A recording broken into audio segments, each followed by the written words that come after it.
Bowie died in May from childbirth complications, with respiratory distress and eclampsia also contributing to her death. Tori Bowie had been diagnosed with bipolar disorder, an autopsy has shown, and her coach says the late runner's mental health struggles were not taken seriously enough before her death. The three-time Olympic medalist, who died from childbirth complications in May, had the mental health condition listed under her medical history in her autopsy, and it may have played a role in her death, according to a new report from the Associated Press.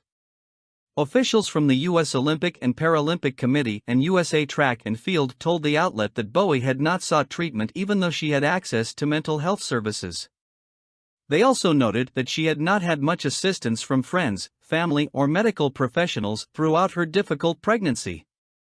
The autopsy obtained by AP also noted that Bowie had weighed 96 pounds at the time of her death, while 8 months pregnant, well below her weight of 130 pounds when she had been competing. Her former coach, Al Joyner, 63, told AP that it's not that she slipped through the cracks, but that he thinks people didn't take it seriously enough. There were also several calls submitted to police and the U.S. Olympic Committee from people concerned about her health in the months leading up to her death. AP obtained records of a 911 call from a family acquaintance asking police to check up on Bowie at her house after they noted that no one had heard from her in days. The acquaintance told police in the call, "Last time I spoke to this girl, it was over 3 weeks ago. I saw her here at her home and she was living without power." They added that they reported to her family that they were concerned about Bowie's mental health. Per the records, another acquaintance of Bowie's also called police, telling them that she didn't feel safe entering Bowie's house because of the smell coming from it. This call, as well as several others, prompted police to go to Bowie's house on May 2, a day before news of her death broke. Her neighbors also told AP that they saw Bowie sleeping on a park bench with groceries at her feet at a park near her house and on the floor of a local recreation center.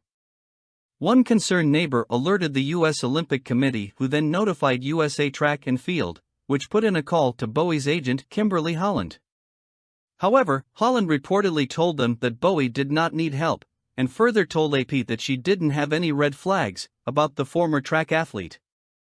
A lawsuit filed seeking foreclosure on Bowie's home in Winter Garden, Florida, also brought to light that Bowie had not kept up with payments on the home since October 1, 2022. News of Bowie's death first broke after her management company shared a social media statement on May 3, saying, "We're devastated to share the very sad news that Tori Bowie has passed away." The Orange County Sheriff's Department later confirmed to People that Bowie was found dead in her home after they were asked to conduct a well-being check of a woman in her 30s who had not been seen or heard from in several days. The Florida's Orange County Medical Examiner's Office released her autopsy a month later, which said the 32-year-old had a well-developed fetus and was undergoing labor at the time of her death. The report added that there were possible complications contributing to Bowie's death, which included respiratory distress and eclampsia. Bowie helped the U.S. win gold in the 100-meter relay at the 2016 Olympic Games in Rio de Janeiro, along with silver in the 100-meter sprint and bronze in the 200-meter. She went on to win gold in the 100-meter race at the IAAF World Championships the next year, while also helping the U.S. retain gold in the 100-meter relay.